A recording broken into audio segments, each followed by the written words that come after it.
Welcome to A Mile Deep, and today we are going a mile deep with Jake Kauffman. How are you doing, brother? Benjamin, I'm doing great. Excited to be here.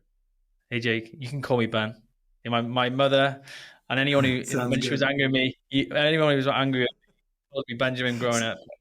It's so Same. tricky. Yeah. So, dude, I found you I think I just found you on Instagram. I came across your work, and I think kindred spirits. I know that you are, Sure. really into high performance work. You became an author. I think was it last year you became an author? Or was it this year? A year and a half ago now, actually. I think we released the book in March of 2023. Wow, man! And let's just start there. Like, since becoming an Yeah. author, yeah, like since becoming an author, what have you realized? What's come up since you've released the book, and what's happened in your life? Well, it's changed my way. It's changed my life in the best way possible. But the old joke amongst authors, especially if you're, writing a nonfiction memoir, is that I can't wait for this book to get out there and make a lot of money so that I can go spend it all on therapy. It's like, Just because of what it brings up for you in the process of writing it. You tend to discover um, wounds that you weren't aware of, or you experience old wounds in a new way. wow, I'd never seen writing a book as a self development tool until today. So Yeah. I was nearly sold on it, and I think you've just sold me the idea of writing a memoir. Yeah. So like, give the listeners like a background and Yep. what's in the book, or what brought you to writing the book, because I think that'll be really powerful. Yeah. So very high level, and I won't take too much time talking about this. But for me, this story really started when I was 12 or 13 years old, well, let me fast forward a bit. When I was 26, 27 years old, I had this profound realization that I was not living up to my potential. And as esoteric as that is, this concept of potential, at the very least, I knew that I was capable of so much more, but I was unaware of what was stopping me from achieving my ambitious goals.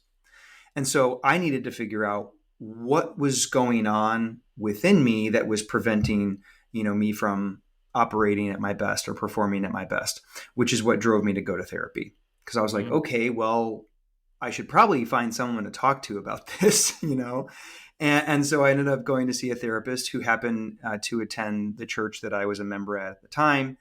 And very early on in the relationship, I talked about struggles that I had with intimacy and with vulnerability, and how it really, quite frankly, scared me. And so we started to unpack that, and he started to ask me questions that I had never asked myself prior to that, about where I thought that came from, or what earlier experiences in my life I felt attributed to that internal fear. Mm. That, of course, held me back, not just in terms of relationship, but also extended to my work and showed up in my work. It showed up in my health. It was kind of this common thread that Mm. ran through all of the different areas in my life. And it was in one of those conversations that I talked to him about an experience that I had at Christian summer camp when I was roughly 12 or 13 years old. And he was like, "What did you make of that experience?" And it was the look on his face that told me that, like, oh, that was like really inappropriate, wasn't it? Yeah, man. Like, Yeah. that was not okay. But at 12 or 13 years old, I didn't have the mental resources to know how to process that experience, or what to make of it. And so I did really the only thing that we know how to do when we're really young, which is to suppress it. Yeah. And so here we are 15 years later, and I'm having this deep internal knowing that I am capable of so much more. I'm just not able to access that for whatever reason, and I need to figure out what's stopping me. And so that Can was I, really can the I, start. can I Oh, slow you down? please. Yeah, because like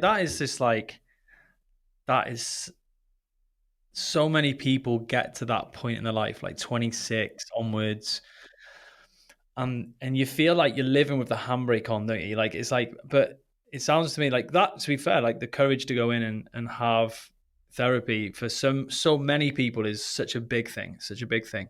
Um, Yeah. in in realizing it, that was Yeah. the one of the causes. Like maybe one of the causes that you weren't performing. What was it? Was it relief? Was it like shame? What was the kind of experience of that? At first, it was honestly a profound level of sadness, because there was a part of me that had always known like what that experience really was, but more so how it impacted me. Right. And we now know that trauma is much more about what happened inside of us as a result of what happened to us, Mm-hmm. as opposed to what actually happened. Because as you can imagine, I made up all of these self-limiting beliefs about myself, about my abilities, because of the extreme invalidation that I experienced when the abuse happened. And so that, for context purposes, that drove me to begin to act as if. So act as if I was successful, act as if I had it all together, act as if I was fine. So I became this, high performing 3 sport athlete. I excelled in academics. I was a recognized artist throughout the entire state of Michigan, which is where I grew up. Wow. All of which Yeah. was an unconscious attempt to claim victory over my lack of self-worth Wow. stemming from the incident. And so this is where, as you pointed out, a lot of people find themselves, right, living with the handbrake on. I think that's an incredible metaphor for what a lot of people experience. What I would say is that I had these invisible anchors that were holding me down. Yeah. And this very much speaks into like the power of the unconscious mind, insofar that what we're aware of, we're in control of, but what we're unaware of controls us. So until we begin to reveal what resides in our unconscious mind, for me, it was these self-limiting beliefs stemming from, the abuse that I continue to simply carry around with me and recycle in the present, which determined the relationships that I attracted, the success, the financial abundance that I felt worthy of, and therefore manifested, et cetera, et cetera. And so it Wow. wasn't until I started to dig into and rewrite these stories that I was able to experience the growth that I really wanted. Yeah, I think, and this is what I've noticed about a lot of, especially high performers, elite level athletes, is that they are very often, and you might notice, I know you work with a similar demographic. They're driven by so much pain. Like pain is the driver, and it's almost like they come to someone like myself or yourself, and that's been the motivational force they've used. They've used like pain, like criticism, contraction to drive them. That they're like, I'm freaking exhausted. There's no way I Yep. can get to where I want to be. Yep. Behaving like this. That if you could speak to that for a second, that would be super, especially in your own experience. Yeah. So it very much follows the trajectory of the psychological development of people, but especially men, where in the beginning we overcompensate. So the tendency is to be against, right? A classic example, I am not my dad. Mm, So the focus is on not being that.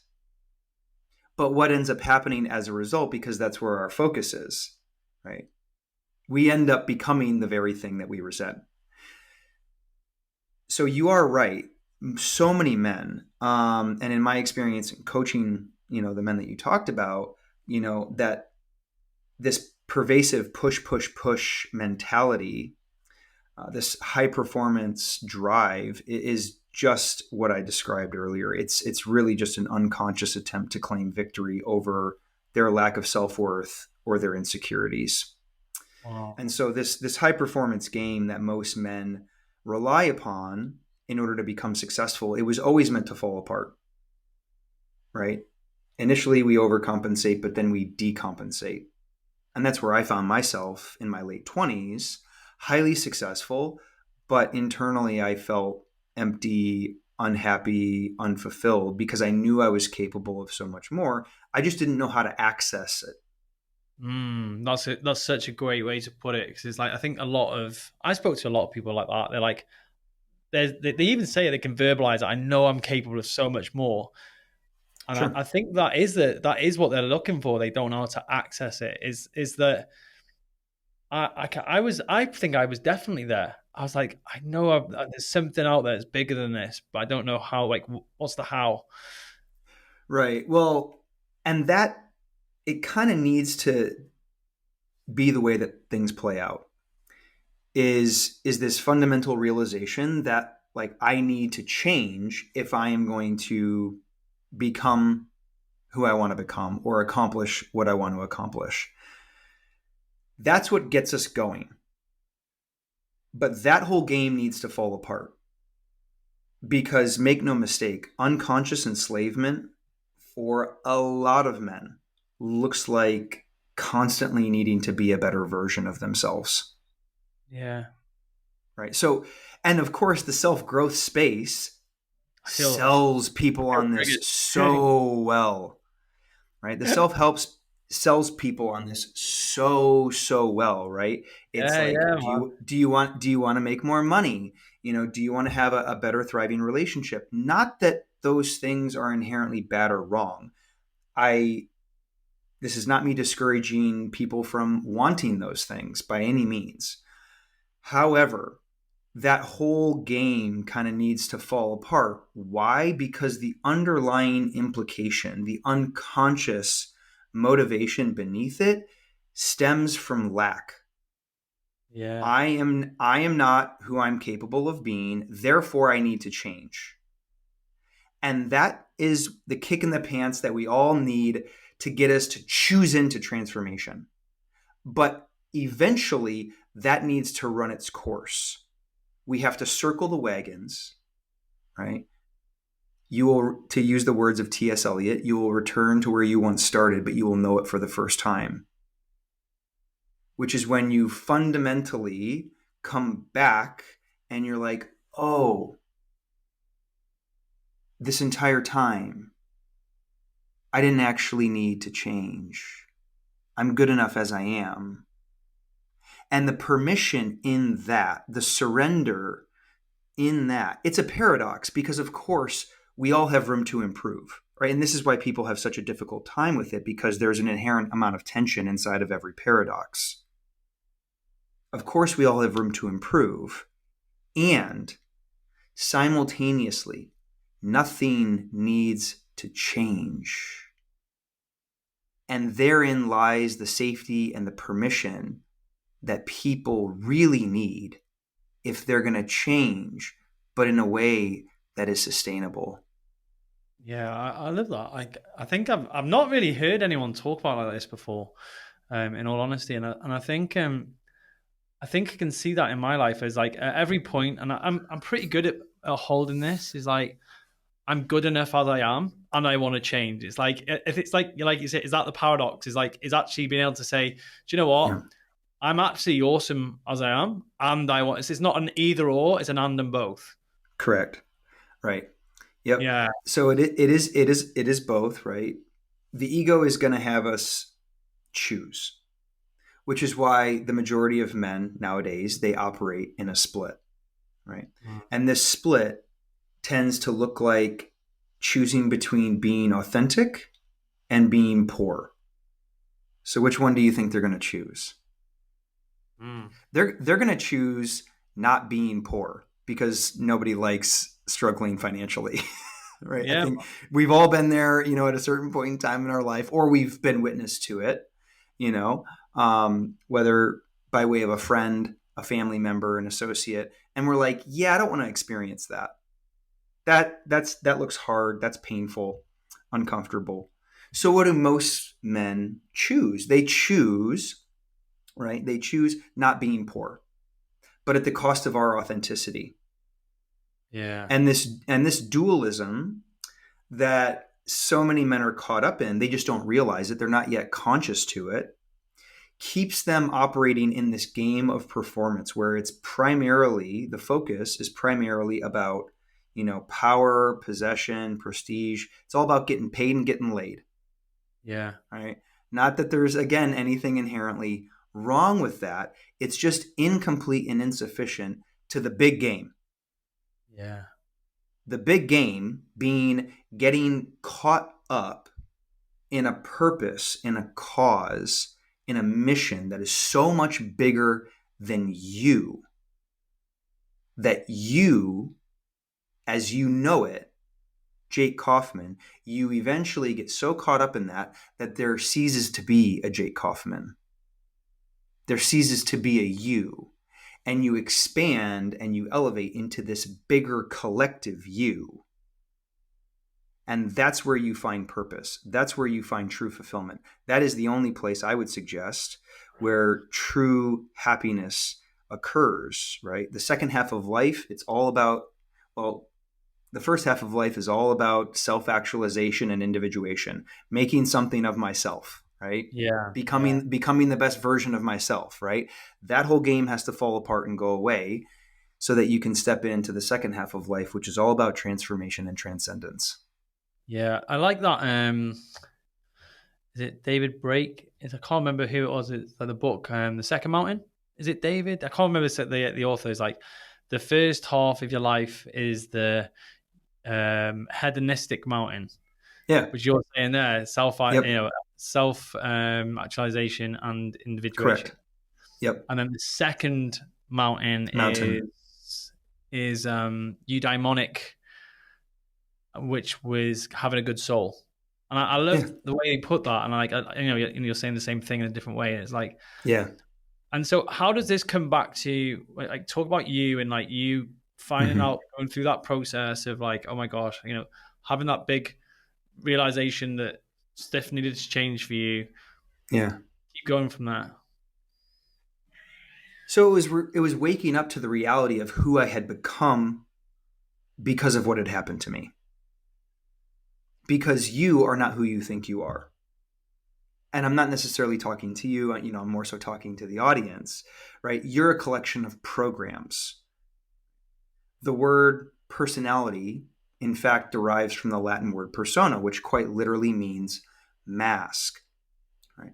So, my spiritual awakening, if you will, or my venture into personal development started with me waking up to all of the masks that I was wearing in an effort to self-protect, in an effort to ensure that I was never abused again, right? To be against. That will not happen again. Energy of prevention. So it sent me on down this path of, what I would refer to as deconstruction or decompensation, which, I'm not gonna paint any illusions here. It's fairly miserable because your entire life as you know it kind of needs to fall apart, because everything that you've acquired up until that point, everything that makes up your life as you know it, is based on this old false self, this persona that is you, but it's not actually you. It's who you've become in order to be loved, accepted, and successful. Yeah, I am. It sounds like it. Like, how old were you when you went through this as well? So the first time I acknowledged that what I had experienced was sexual abuse was like 26. So this was Yeah. like a little over 12 years ago. And then the real kicker came when I posted about it on social media about 4 years later. So for 4 years, I was consistently going to therapy, investing in coaching programs, going to conferences and seminars to work on myself, to become, right, the best version of myself. Yeah. And I finally decided, you know what? I love this whole self-development game, the idea of becoming, or evolving into this higher version of myself was very, honestly, quite frankly, addicting. And I was like, I want to help other people do this, because I had started to experience incredible benefits from it. I started a healthcare tech company with a couple of other founders. We grew that company from, nothing to multiple millions of dollars. There's over 400 people at the company now. I'm still a part owner in it. I had a beautiful relationship. I was living in Los Angeles, California, in an incredible condo. And so I'm like, this is amazing. Like what this work has done for me, and what it's allowed me to create in my life. And so I wanted to help other people do the same. So I ended up sharing my story on social media of being sexually abused, and my entire nervous system collapsed Wow, in man. that moment. So the best way to think about it is that I experienced a panic attack on steroids, but clinically, it was referred to as an acute nervous system breakdown. Man. Because in that moment, all of the masks that I had been wearing for so many years, although I was aware of them, in many respects, I was still wearing them, and they were ripped away. Mm. And my nervous system simply couldn't handle that level of intimacy and connection and vulnerability, because of course, what do you think started to happen once I posted about it? Everyone started to contact me, including people I didn't even know. Wow. I think like Brené Brown talked about it in when she did that TED talk, and she had that vulnerability hangover. And like she said she like had this like Yeah. absolute complete like freak out when she posted the talk on TED, and she was like, look again, Yeah. trying to get people to hack into TED. So Yeah. yeah, I don't know if you've ever seen it, but it's like amazing. But like it's really interesting to use the word masks as well, because like I had the same experience. Mhm. Maybe not as acute because I didn't post about. I didn't have. I don't think I had anything. Maybe I don't. Maybe I do. Maybe when I write the book, Like I'll big find T out. trauma. Yeah. Like I Yeah. don't think I had anything like that. Um, but I could see these masks I was wearing. Like I and Yeah. like really and like yeah, really. It was a profound experience. Like, and my brother recently has just gone through this big shift in his life, and I was like, I could see the same experience about to happen for him. I'm like, hey, if you let it be, if you let it Yeah. be, it can be that it's going to be a transformational experience for you. But you've got to be, as Jake's book quotes, you got to let the love in. You got to let Right. people, got to let people in for this, and let them help you. And Yep. so yeah, keep going, man. Keep telling it. I'm really enjoying this story, man. Yeah. Yeah. So in many respects, it was that moment or that incident that represented what is commonly referred to as the crisis of faith, right? Where all of a sudden, who I am, what I believe is kind of like ripped away from me. Um, and so, at the behest of my therapist, I started to journal in order to like process what was coming up for me as a result. And long story short, that turned into a book. Um, Let Love In. The pain stops when the truth starts. Because that was the moment that I truly stopped performing. And by performing, I mean operating from the space of this false self or this identity that isn't actually me. Yeah. And so What now what my work. Oh, what go what ahead. changed? Yeah, what changed, Jay? Like what changed about you when like because that sounds quite a significant shift in a person to do that. Like, what would you say really happened when you dropped that mask? You let the love in, and you let yourself be seen. What was the experience of that? It amplified everything. The level of love, connection, intimacy that I felt safe to experience dramatically increased. The amount of Wow. financial abundance that I felt safe to receive increased dramatically. The degree to which I valued myself, my health, my vitality, my well-being increased dramatically. And because I was an athlete all through high school, I always took care of myself, but it was again all from this very performative, insecure space of posturing, of proving. And so, even though I continued to prioritize my health and fitness like I had for many years, my relationship with it was profoundly different. It Yeah, was wow. no longer it was no longer about posturing or proving anything, because insecurity was no longer driving it. It was much more about wholeness, right? And seeking to, right, my health all of a sudden became not just about me, it became about, showing up as my best for my family, and now for, the kids, my stepkids that I have with my girlfriend, and being able to show up for them. Yeah, I love that because I think there's so many, specifically men, but I think women as well, who are like that's their driving force. Is like what you said before. It's like they are professional, high performers, good at what Yep. they do. They're using that motivational force, which is it's got its sell by date. It's going to expire, and I think there's a Yeah. fear there as well. I think there's a fear for a lot of people, like they know that they can't keep motivating themselves from this place, from Mm-hmm. criticism and self beration and pain. And there's almost like it's like, and this is actually I was consulting with a client the other day, and she actually put down as one of the pain points for her clients is that they wonder if they'll be able to perform without that. Oh, for sure. That's a huge, huge worry with a lot of my clients is, am I going to like maintain my success? Or am I going to, keep showing up to my business in the way that I do now? And the answer is maybe. I You was know, for a lot of people you're going to say yes then. or I don't know. Yeah. I was literally on the phone with a client yesterday who has a multiple seven-figure business, and for as long as he can remember has wanted an eight-figure business. And he's actually a very like heart-centered, generous man.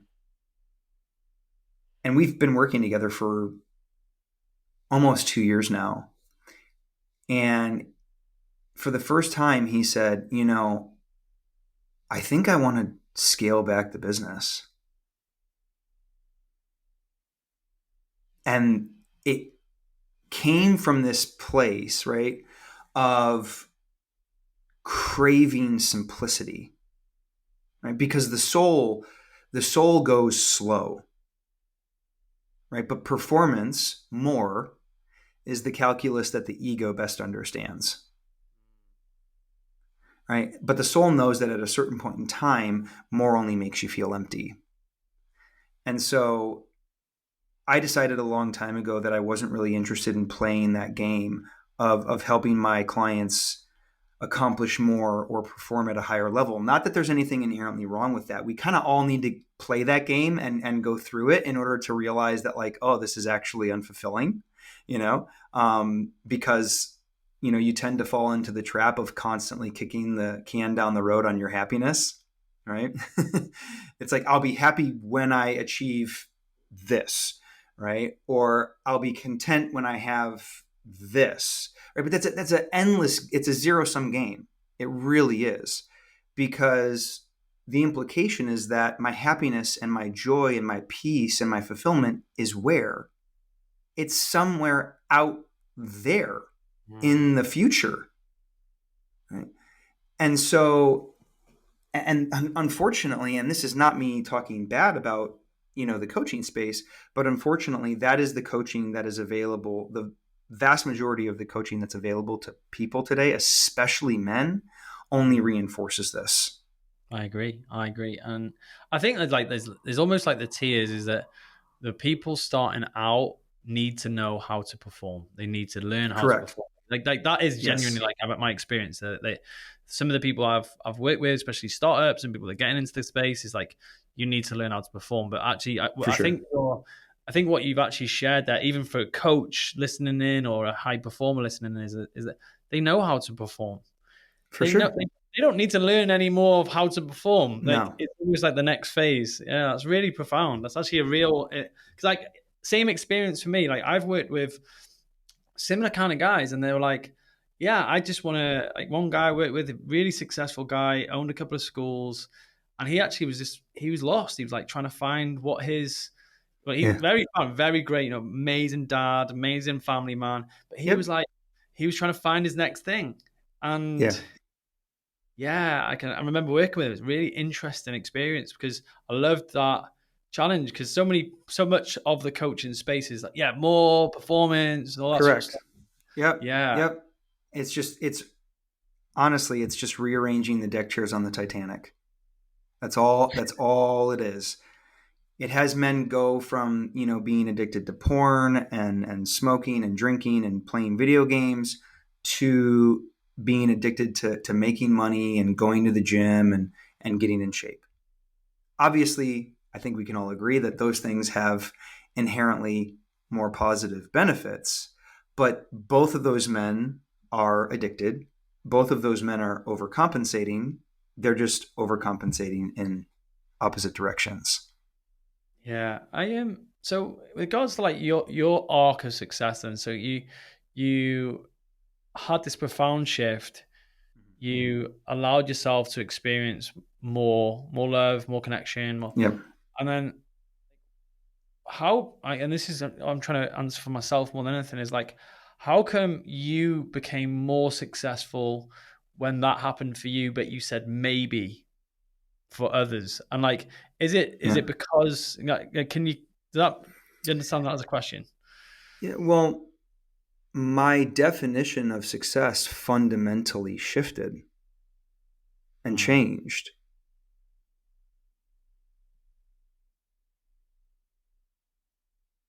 So many of my clients, as you alluded to, guys that you've even worked with, they don't have a problem with performance. They know how to make money. They're showing up powerfully in the different areas of their life. One of the biggest struggles that those men have is that they don't know how to rest. Yeah. Right. True. It's so Right. true. Yeah, that's And so spot on. and not to get religious, but I think the Bible puts it perfectly when it says, what good is it if I gain the whole world but lose my soul? Yeah. And I think that encapsulates what we're really talking about here. Tony Robbins put it another way, that success without fulfillment is the ultimate failure, right? Yeah. Because so many men practice this high performance game, this I'll call it hyper vigilant game, that has them addicted to stress, where they push, push, push, go, go, go, do, do, do. They don't know any other way. And so they really struggle to rest and to relax, because their nervous system is addicted to intensity. And Yeah, so they really struggle to take time off. And if they're able to get themselves to take time off, they struggle to be fully present because their mind is somewhere else. Because their nervous system has spent so much time attuning to stress, to intensity, to working, that they simply don't know how to go about things any other way. Right. So they yeah, just go back to playing the game that they know, which is this high performance game. And so this is why with my clients nowadays, one of the biggest things that we need to work on right away is getting them to slow down and to get them to adopt a contemplative practice like meditation, that forces them, whether it be meditation or something else, where it forces them to practice either stillness, silence, or solitude. yeah. I can definitely see that was my cusp of my 20s and like coming into Yeah. my Yep. 30s.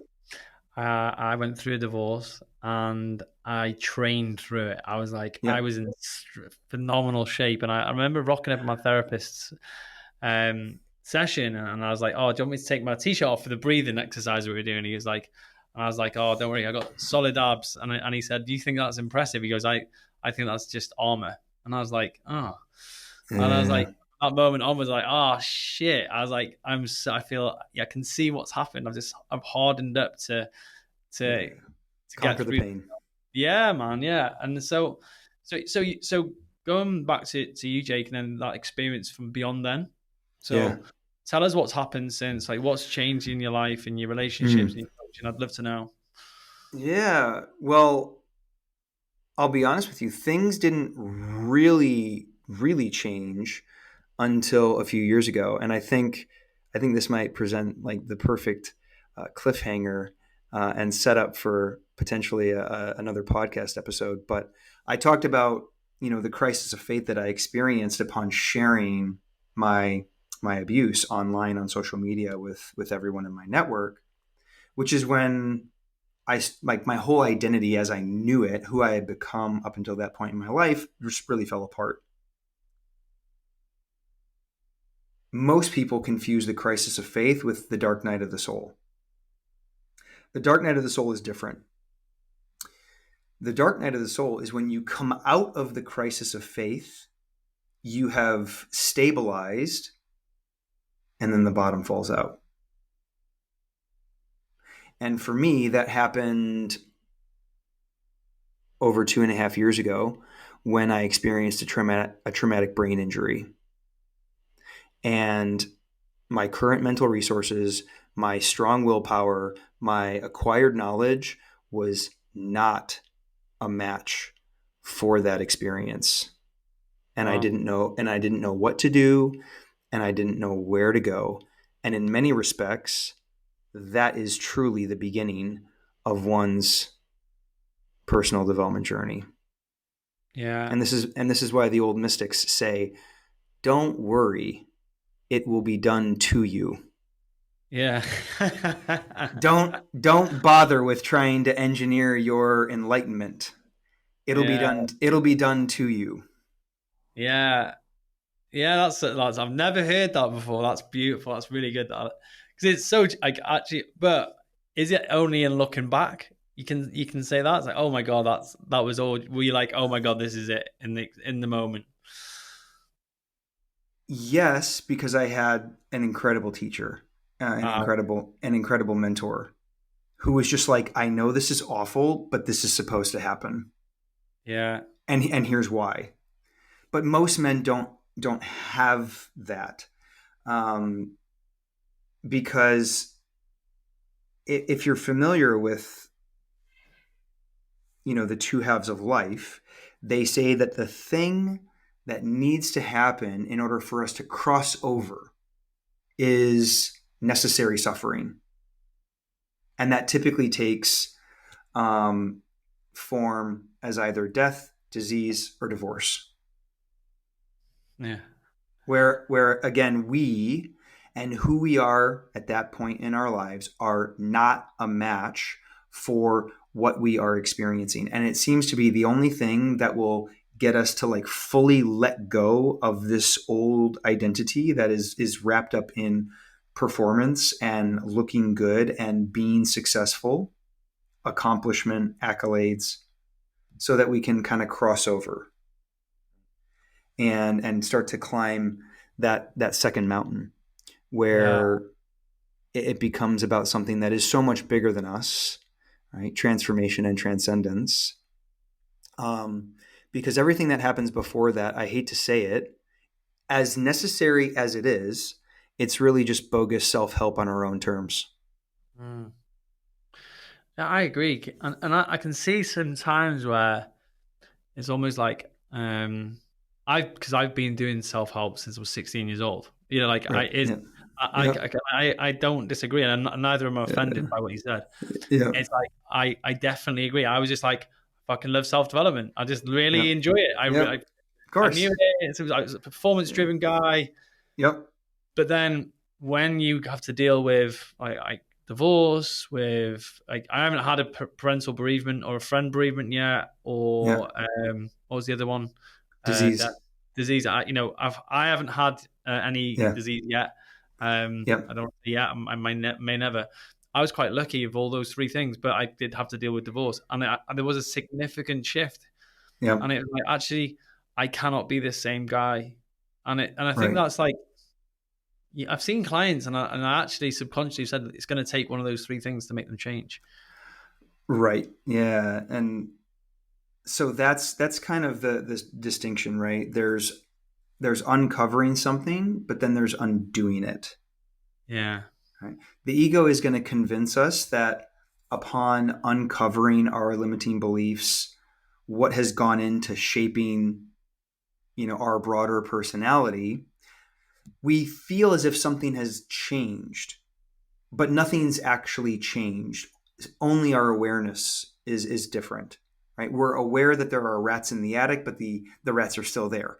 Right? Yeah, yeah, So it feels like something fundamental has happened or changed, but it's only that we've acquired more knowledge and information. We haven't actually integrated it, and so that's what so many men find themselves, so many people in general find themselves battling with, is that I have so much awareness around my past, my trauma, what stops me, my blocks, etc. But yet I don't find myself accomplishing the goals that I have for myself, or I find myself repeating, similar patterns either across yeah. relationships or in business, and I don't know what to do about that. Yeah, I think and that's like a question I've experienced so many times, and maybe you too as a coach is Yeah. like, it seems like some people are so cognizant about all of this stuff, but they don't do Yeah. anything to change it, and they become like a librarian, like that expression, librarian of the mind. They understand all Right. their problems. They Yeah. can tell you that they can explain them, but they don't Yeah. change them. And like that's the Right. like, is that what you say that you're specifically good at helping people with? Deconstruction. Yeah, it's the messy bits, right? Because it's the thing that the ego resists the most, right? That being change, right? Everybody wants to get to heaven. Nobody wants to actually die. Yeah, So becoming aware can almost be this form of mental masturbation, where, right, right, but I can have all knowledge, but without wisdom, embodied wisdom, it is as if I know nothing. yeah, Right? The deepest wisdom has to be lived. And so that's why, upon coming into awareness of who I have become because of what's happened to me, what stops me, what is my core addiction? If you're familiar with, the wisdom of the Enneagram, which is one of the tools that we use to coach all of our clients, it operates under the assumption that we all have a fixation or an addiction. That's never going to change. What will change are the healthy habits and boundaries that we place around that addiction, insofar that we are in control of the addiction and not the other way around. yeah, So there has to be a fundamental shift and change when it comes to our daily habits, our ambitions, right? In many ways, we kind of have to die to our old ambitions, right? At one point in time, I really wanted a 7-figure business. And because of everything that I've gone through, now I realize that I'm actually quite content with the life that I have, making significantly less, but with higher profit margins. So, yeah, yeah. Me too. um, Yeah, me too. Exactly the same.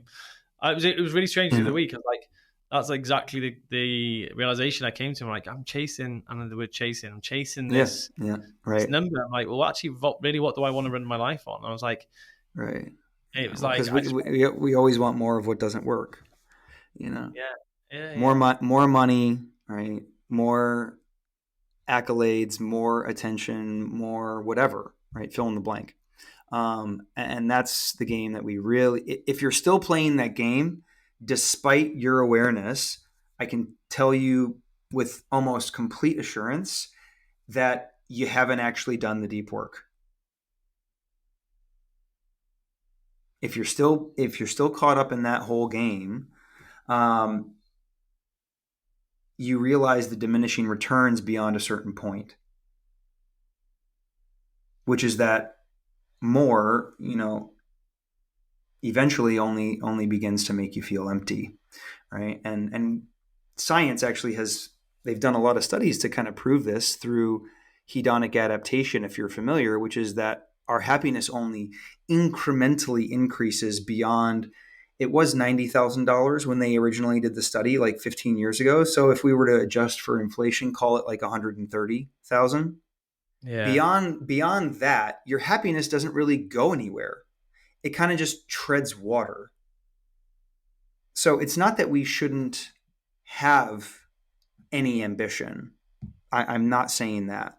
I'm not going to put you into a split where you feel like you need to choose, right, between like this soulful life, right? The Italians have a beautiful word for this. It's called dolce far niente, which means the sweetness of doing nothing. We don't know that in the West, No. right? You I've heard shouldn't that. Yeah, you yeah, shouldn't have to you shouldn't have to choose between that and making money, right? You get to have both, but when you really start to do the deep work, your pursuit of more becomes like this very organic, natural side effect to honoring the calling of your soul. It doesn't come by way of pushing or chasing, overcompensating. yeah. There's actually a really good book by a guy called Carl Honore. It's called In Praise of Slow, and it was really Mm, interesting. I was yeah, given it by my auntie Jo, and she came up to me. She said, "I think you should read this, Ben." And like literally at the same time, my whole life was I was the fast coach. That was my first yeah, my first coaching brand was the fast coach, and my business was called Fast Way to Fitness. I ran yeah, everywhere. I speak fast. I just like everything in my life was fast, and I was like, yeah, she's like, I think you should read this. I think it'd be helpful. And it's like, yeah. and that quote, that saying in Italian, I think is in there. But I think at that point I wasn't ready to receive that. It's just like definitely, Well, yeah, yeah. I mean, a lot of mystics say that until you're around the age of 35, you don't have ears for what we're talking about right now. yeah, I You just definitely, it just goes right over the head, yeah, which is fine, right? Again, we all have to kind of play that game to realize that it's fairly empty, um, before we kind of turn the focus on like, okay, who am I committed to being and becoming? What are my values? What character traits do I want to develop, right? So that I can bring more of myself to my family, to my vocation, to my purpose. What does leaving a legacy look like for me? What does living a rich life look like for me beyond making money? yeah. That's awesome. Jake, at the start, before we start the podcast, you said to me like, one of the things I love to do is give to the listeners, and you said like, honestly, you got this awesome thing for the listeners, and if you want to share what it is and like how, I'll share how they can access it, because I think it's like, if you've listened to Jake, I've really enjoyed listening to how you explain like the depth that you can go to on this stuff is like phenomenal, brother. So Appreciate it. tell me what we'd like to give the listeners. We're going to put in the 10x portal. Yeah. Yeah, go for it, man. Yeah. So we recently came out with a new program called Healing and High Performance. Right? The understanding or the notion being that one without the other is always incomplete and insufficient. Right? Healing without right new habits is kind of like mental masturbation, and Yeah, a new level of high performance habits, but without healing is kind of like a faulty foundation. It's kind of like building a house on sand. And nice. so we recently came out with this program. It's a 6-week program. There are multiple options for people, either to purchase the course as a self-led program, or the course in addition to live coaching. And so for your audience today, we're happy to offer them a 50% discount off of whatever option they choose. Awesome, Obviously, bro. we'll give you the link so that you can put that in your show notes, Yeah, yeah, and yeah, then yeah. we'll provide all of your listeners with a discount code so that they can take advantage of the savings. Oh, dude, thank you so much. And what I'll do, anyone listening, is I'll put this in there. So, by the way, if you listen to the podcast, a lot of the stuff I put surplus to the podcast is in a school group called the 10X Tribe Group. Is in the show notes. Go and join that. That's free. All the stuff that Jake's talking about is in there, and we you can get loads of other resources in there as well. But at the same time, Jake, this is like, I think is what like this is podcast one of two, because I definitely want to hear about the brain injury or how you Yeah. recovered from that. And I think I think what you do is bring another lens to what I do, and the way that you articulate things is phenomenal, brother. So thank you so much for today. I really enjoyed this conversation, and Thank you, let's have brother. you on again real soon. Appreciate you for having me. Thank you, man.